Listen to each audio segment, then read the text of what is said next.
Hello friends, this is Harshvardhan Singh. I hope you all are doing good and well in your life.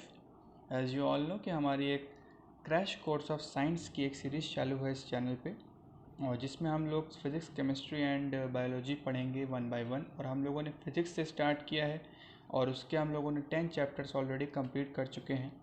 और आज हम लोग पढ़ेंगे अपने 11th चैप्टर को जिसका नाम है sound wave. So let's get started. So sound wave, it is a longitudinal mechanical wave. अगर आपने मेरा लास्ट वीडियो पढ़ा है तो उसमें मैंने आपको बताया था कि मैकेनिकल वेव्स और लॉन्गिट्यूडनल का क्या मतलब है। मैकेनिकल, देखिए वेव जो होती है वो टू टाइप्स की होती है, पहली मैकेनिकल वेव्स और दूसरी इलेक्ट्रोमैग्नेटिक वेव्स। अगर आपने नहीं पढ़ा है तो आप उसको लास्ट वीडियो पे जाइए, उस पर भी आपको पढ़ाया हुआ है। और थोड़ा बहुत अगर आपने पढ़ा था आपको रिवाइज हो जाएगा। मैं आपको यहाँ फिर से बता रहा हूँ कि मैकेनिकल वेव्स जो होती हैं इनको मीडियम चाहिए होता है प्रोपोगेट करने के लिए, लाइक सॉलिड, गैसेज, ऑयल, ठीक है, और लिक्विड। सो ये मीडियम में ट्रैवल करती हैं। लेकिन जो इलेक्ट्रोमैग्नेटिक वेव्स होती हैं वो वैक्यूम में भी ट्रैवल कर सकती हैं, मतलब they do not need any medium to travel. Okay, so और लॉन्गिट्यूडनल क्या होती हैं, जो direction of propagation of waves होती हैं। और जो इसकी अदर पार्ट होती है वो होती है ट्रांसवर्स, वो होती है परपेंडिकुलर। सो साउंड वेव्स क्या होती हैं, ये होती हैं लॉन्गिट्यूडनल मैकेनिकल वेव्स। सो जैसे कि हम लोग जानते हैं कि मैकेनिकल वेव्स एक मीडियम चाहिए होता है, तो ये मीडियम में ही ट्रैवल करती हैं। और ये जैसे कि अगर आपको एग्जांपल दें तो ये मून में ट्रैवल नहीं करेंगे। क्यों? क्योंकि वहाँ पे एटमॉस्फेयर ही नहीं है, ठीक है, तो क्यों ट्रैवल करेंगे वहाँ पे, ठीक है। तो आई होप आपको समझ में आया होगा। सो अपने सेकंड पॉइंट पे चलते हैं। ऑडिबल रेंज और साउंड वेव्स को क्या बोलते हैं, उसकी रेंज क्या है जो हम लोगों को सुनाई देती है, हम ह्यूमंस को, वो होती है 20 हर्ट्स टू 20,000 हर्ट्स। तो ये है हम लोगों की लिमिट, इतने से इतना हम लोग सुन सकते हैं। लेकिन अगर उससे कम हो तो उसको क्या बोलते हैं, उसको हम लोग बोलते हैं इंफ्रासोनिक वेव्स, ठीक है। 20 हर्ट्स अगर कम है तो उसको बोलते हैं infrasonic waves. These are produced by earthquakes, volcanic eruptions, ocean waves and elephants and whales, ठीक है। सो अगर आपसे कोई पूछे कि अर्थक्वेक में कौन सा वेव होती है तो आपको बोलना है कि वो प्रोड्यूस करती हैं इंफ्रासोनिक वेव्स जिसकी फ्रिक्वेंसी 20 हर्ट्ज से कम होती है। अब हम लोग चलते हैं कि 20 हर्ट्ज से 20,000 हर्ट्ज अगर ऊपर चली जाती है तो उसको हम लोग क्या बोलते हैं, उसको हम लोग बोलते हैं अल्ट्रासोनिक वेव्स, ठीक है। We humans can not detect it, okay, but creatures like dog, cat, bat को हम लोग चमगादड़ बोलते हैं, mosquito can detect it. So हम ह्यूमंस इसको नहीं डिटेक्ट कर सकते, लेकिन जो क्रिएचर्स होते हैं जैसे जो डॉग्स, कैट्स, बैट्स जो भी हैं, मॉस्किटोज हैं, ये लोग अल्ट्रासोनिक वेव्स कर सकते हैं, ठीक है। सो और जो चमगादड़ होता है वो तो प्रोड्यूस भी करता है अल्ट्रासोनिक वेव्स, ठीक है। सो अब आगे चलते हैं। सो these are used for sending signals, measuring depths of sea in and also used in ultrasonography, ठीक है। मीन्स अगर आपने एक नाम सुना होगा सोनार, वो वाला नहीं जो आप सोच रहे हैं, वो नहीं, 100 सोनार की एक लोहार की वाला नहीं। सोनार होता है जो साउंड नेविगेशन एंड रेंजिंग वाला जो होता है, उसमें हम लोग क्या उसका यूज़ किस लिए किया जाता है कि सबमरीन्स का डिटेक्ट करना पानी के अंदर, ठीक है, एनिमीज़ के सबमरीन्स, ठीक है, और या फिर कोई शिप रैक हुआ है तो उसके लिए यूज़ किया जाता है। उसमें अल्ट्रासोनिक सिग्नल्स के थ्रू ही हम लोग पता कर सकते हैं, ठीक है। सो आगे देखते हैं स्पीड ऑफ साउंड। सो ये कुछ इंपॉर्टेंट फैक्ट्स हैं स्पीड ऑफ साउंड से रिलेटेड, आपको इसको देखना है कि मैक्सिमम इन सॉलिड्स होते हैं और मिनिमम इन गैसेस होते हैं, ठीक है। स्पीड ऑफ साउंड होगी वो मैक्सिमम होगी सॉलिड में और मिनिमम होंगी गैसेस में। एग्जांपल के तौर पे जैसे कि एयर की जो होती है वो होती है 332 मीटर पर सेकेंड, और वाटर में मीन्स लिक्विड में होती हैं 1483 मीटर पर second, and in iron means solid it उसमें स्पीड क्या होती है कि 5130 मीटर पर सेकेंड। सो आई होप आपको अच्छे से समझ में आ गया होगा। तो चलिए अपने नेक्स्ट स्लाइड पर चलते हैं। तो इसमें क्या बोल रहा है कि so when it travels medium, when sound travels from one medium to another medium, medium में क्यों, क्योंकि ये लॉन्गिट्यूडनल मैकेनिकल वेव्स हैं तो उसको मीडियम चाहिए होता है। तो जब वो एक मीडियम से सेकंड मीडियम पे अपने जंप करेंगे या फिर उसमें ट्रैवल करेंगे तो उसकी स्पीड और वेवलेंथ चेंज होती हैं, लेकिन उसकी फ्रिक्वेंसी जो होती है वो अनचेंज रहती है। अगर आपने वेवलेंथ नहीं आपको आता या फिर वेवलेंथ को हम लोग लैम्डा के सिंबल से भी दिखाते हैं, तो अगर आपको वेवलेंथ नहीं आता तो मैंने आपको लास्ट में पढ़ाया था, आप उसको भी जाके देखिए। और अगर आपने पढ़ा है तो मैं आपको रिवीजन के तौर पर बता सकता हूँ कि distance between two nearest particles of the medium vibrating in same phase, इसको हम लोग क्या बोलते हैं, वेवलेंथ बोलते हैं। तो आई होप अब आपको अच्छे समझ में आ गया होगा। तो अब देखते हैं कि जब स्पीड ऑफ साउंड होगी, साउंड वेव की स्पीड अगर वो ट्रैवल कर रही है, साउंड वेव अगर ट्रैवल कर रहा है one medium to another medium, तो उसकी जो स्पीड होगी और जो वेवलेंथ होगी वो बदलेगी, लेकिन जो उसका फ्रिक्वेंसी होगी वो अनचेंज रहेगी। ठीक है, तो अब आई होप आपको अच्छे समझ में आ गया हो। तो और जो स्पीड और टेम्परेचर की होती है कि speed of sound is directly proportional to temperature. ठीक है, सो उसमें एग्जांपल के तौर पे क्या है, अगर एयर में 1 डिग्री सेल्सियस का टेम्परेचर इंक्रीमेंट होता है, सो इसका मतलब क्या होगा, जो साउंड वेव उसमें होगी वो 0.61 मीटर पर सेकेंड से ज़्यादा ट्रेवल करेगी, मतलब कि 0.61 मीटर पर सेकेंड उसमें ऐड हो जाएगी। ठीक है, उसकी इनिशियल स्पीड में। ठीक है, मतलब इसका ये है कि 1 डिग्री सेल्सियस के रेज पे 0.61 मीटर पर सेकेंड की स्पीड भी इंक्रीज होती है साउंड की। सो अब आपको अच्छे समझ में आ गया होगा।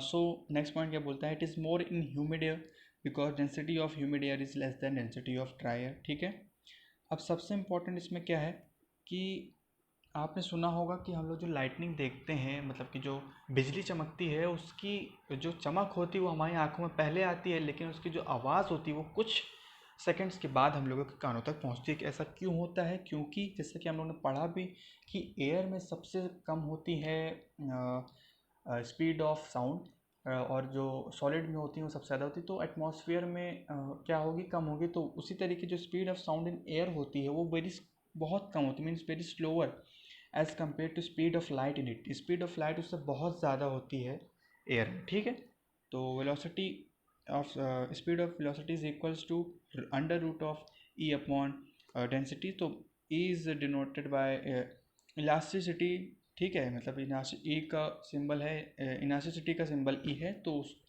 जैसे कि आप लोग जानते होंगे, आपको इलास्टिसिटी मैंने नहीं पढ़ाया है अभी बचा हुआ है, तो मैंने इसलिए नहीं आज उसको इंक्लूड करने वाला था। लेकिन क्या हुआ कि मैंने उसमें देखा कि मैंने लास्ट टर्म पे आपको वेव मोशन चैप्टर पढ़ाया था, तो अभी वेव की एक फ्लो चल रहा है, मैंने उसको तोड़ना नहीं चाहता कि वेव आपने लास्ट टर्म पढ़ा था उससे रिलेटेड कुछ टर्म्स इसमें भी यूज़ होते हैं, like wavelength and frequency, like that.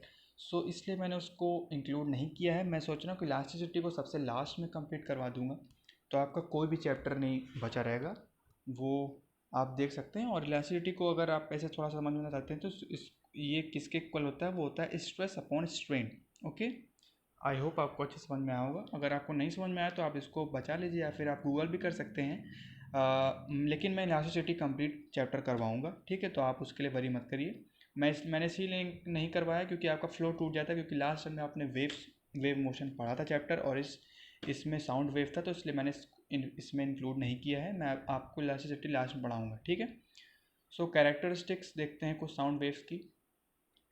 So intensity क्या होता है कि जैसे कि आपको सबसे पहले बता देता हूँ कि जो लाउडनेस होती है, ठीक है, वो डिपेंड करती है इंटेंसिटी पे। ठीक है, अब आप समझिए इसको कि amount of energy passing normally per unit area around that point per unit time is equals to intensity. SI unit इसकी क्या होती है, इसकी एसआई यूनिट होती है वॉट अपॉन मीटर स्क्वायर और किलोग्राम अपॉन सेकेंड क्यूब। ठीक है, तो अब आई होप आपको अच्छे समझ में आया होगा। तो intensity is inversely proportional to d square distance from the square of the distance from the source and the sound observer। ठीक है, और जो an intensity is directly proportional to area square, ठीक है, और frequency square and square of density. ठीक है, I hope अच्छे से समझ में आएगा आपको। तो नेक्स्ट स्लाइड पर चलते हैं अपने। जैसा कि मैंने आपको पहले बता दिया था कि इंटेंसिटी जो होती है, जो लाउडनेस होती है वो इंटेंसिटी पे डिपेंड करती है। ठीक है, तो अब पिच देखते हैं क्या होता है। पिच एक ऐसी चीज़ है जो आपने बहुत बार यूज़ किया होगा नाम इसको, लेकिन आपको पता नहीं होगा एक्चुअली में अब आपको अच्छे समझ में आ जाएगा। जो आपने सुना होगा कि जो सिंगर्स होते हैं बहुत हाई पिच पे गा रहे हैं, लो पिच पे गा रहे हैं, वो हाई पिच लो पिच होती क्या है? हाई पिच वो होती है कि कितनी ज़्यादा उसमें मतलब शार्पनेस है। मतलब कि जैसे कि आपने सुना होगा, अगर आप हाई पिच पे गाना गाते तो आपकी आवाज़ थोड़ी सी थिन हो जाती है, पतली हो जाती है, ऐसा ठीक है। तो ऐसा आपने देखा होगा, जितनी आवाज़ में बेस रहेगा, ठीक है, उतनी ही कम उसकी पिच होगी। लेकिन जितनी ही आवाज़ पतली होती चली जाएगी, जितना ही साउंड पतला होता चला जाएगा, उसमें क्या होगा, पिच ज़्यादा हो जाएगी। एग्जाम्पल के तौर पे आप देखिए कि जो फीमेल्स की वॉइस होती है वो पतली होती है, तो इसका मतलब क्या है कि जो पिच ऑफ फीमेल्स है वो ग्रेटर है किससे, मेल से, ठीक है, क्योंकि मेल्स की आवाज़ थोड़ी सी भारी या फिर उसमें बेस ज़्यादा होता है, ठीक है। तो तो और ये डिपेंड किस पे करती है, फ्रिक्वेंसी पे। तो ये इंपॉर्टेंट फैक्ट है कि ये फ्रिक्वेंसी पे डिपेंड करती है, ठीक है। सो जैसे कि एग्जांपल और है कि pitch is lower of roaring lion, मतलब कि जो मॉस्किटो जो लॉइन होता है वो जो रोर करता है उसकी आवाज़ पतली नहीं होती, उसकी आवाज़ भारी होती है और ज़्यादा होती है, मतलब ठीक है। तो उसकी आवाज़ भारी होती है लेकिन कानों में नहीं चुभती है, लेकिन उसकी आवाज़ तेज़ होती है और बेस उसमें ज़्यादा होता है, उसकी आवाज़ मोटी होती है, ठीक है। तो जितनी आवाज़ मोटी होगी उसमें पिच उतनी कम होगी। और मॉस्किटोज अगर आप सो रहे हैं यहाँ पे कान के पास, वो भुनभुना रहे हैं या फिर साउंड विस्पर कर रहे हैं, साउंड विस्पर है, ठीक है, विस्परिंग साउंड आपके कानों में आ रहा है, तो उसका मतलब क्या है कि आपको वो थोड़ी सी प्रॉब्लम करता है, आपको चुभती है वो चीज़ें। तो वो बहुत ही थिन आवाज़ होती है जो आपके कानों में जाती है, तो उसको हम लोग क्या बोलेंगे कि उसके पिच क्या है, बहुत ज़्यादा है, ठीक है। आई होप अब आपको अच्छे से डिफरेंस समझ में आ गया होगा। अब देखते हैं सुपरसोनिक और हाइपरसोनिक क्या होता है। Mach number is equals to होता है velocity of source, velocity of sound upon velocity of sound. तो इस जो सुपरसोनिक और हाइपरसोनिक होता है और मैच नंबर पे डिपेंडेंट होते हैं। कैसे कि देखिए, दोनों केसेस में, सुपरसोनिक और हाइपरसोनिक दोनों केसेस में, वेलोसिटी ऑफ सोर्स जो होगा वो ज़्यादा रहेगा, ठीक है।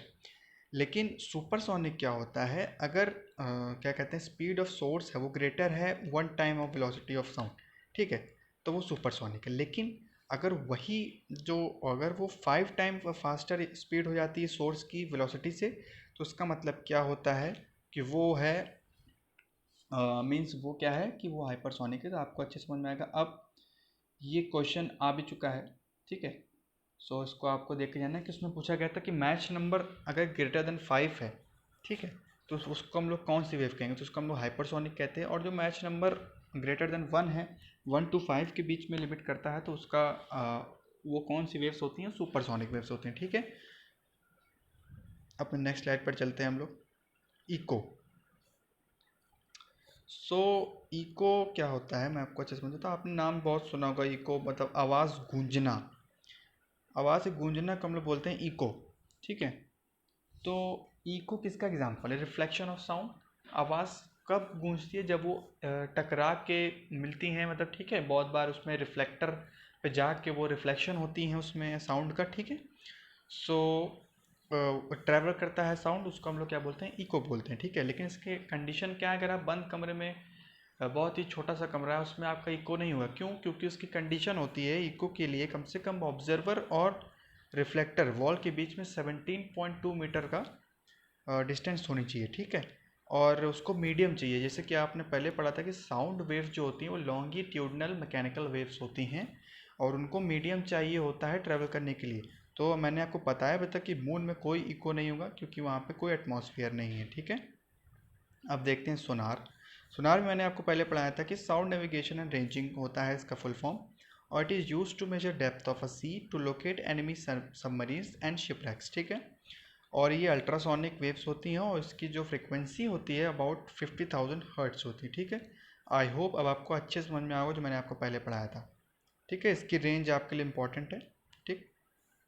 सो डॉपलर्स इफेक्ट अब क्या होता है। If there is a relative motion between source of sound and observer, अगर साउंड जो सोर्स जहाँ से आवाज़ आ रही है और ऑब्जर्वर या वो जो सुन रहा है, जो आवाज़ को महसूस कर रहा है, उसको मतलब क्या है कि अगर उसमें थोड़ा सा रिलेटिव मोशन है, ठीक है, तो अपेरेंट फ्रिक्वेंसी जो मतलब कि जो सुनाई देती है स्पीड फ्रिक्वेंसी जो साउंड की, वो थोड़ी सी क्या होती है, डिफरेंट होती है। लेकिन जो एक्चुअल फ्रिक्वेंसी होती है वो तो एक्चुअली रहेगी ना, लेकिन जो सुनाई देती है वो थोड़ी सी डिफरेंट सुनाई देती है, ठीक है। तो इसी को हम लोग बोलते हैं डॉपलर्स इफेक्ट। अगर वो रिलेटिव मोशन है तो apparent frequency of sound heard by the observer is different from the actual frequency of sound emitted by the source. ठीक है, सो अब ये रिलेशन दे रखा है कि distance between source and observer decreases then apparent frequency increases and vice versa. Means अगर apparent frequency जितनी ज़्यादा होगी इसका मतलब क्या है कि distance between source and observer is बहुत कम है। ठीक है, तो अब आई होप आपको अच्छे समझ में आया होगा। सो अब इसके कुछ यूजेस देख लीजिए। To study heartbeats and blood flow of in different parts of the body, और second to check overspeeding of vehicles by police. ठीक है, तो उसको सब किस में आते हैं, डॉपलर्स इफेक्ट्स में आते हैं। तो जैसा कि आपका ये चैप्टर भी अब मैंने वाइंड अप कर दिया है, तो आपके 11 चैप्टर्स कंप्लीट हो चुके हैं और आपका नेक्स्ट चैप्टर जो होगा वो हीट होगा, और इलास्टिसिटी आपका अभी बचा हुआ है, ड्यू में है, तो उसको मैं लास्ट में पढ़ाऊँगा, आपको मैंने पहले ही बता दिया है। ठीक है, तो सो अब मैं सोच रहा हूँ कि लास्ट में इसका PYQs भी कर देंगे, मतलब प्रीवियस ईयर क्वेश्चंस भी मैं आपको कुछ दिखाऊंगा। अगर आप फिर आप देखना कि आपको मैंने जो पढ़ाया वो कंटेंट कैसा है आपके लिए। आपको देखना कि आपको एक भी क्वेश्चन बाहर के नहीं मिलेंगे। So thank you for this video.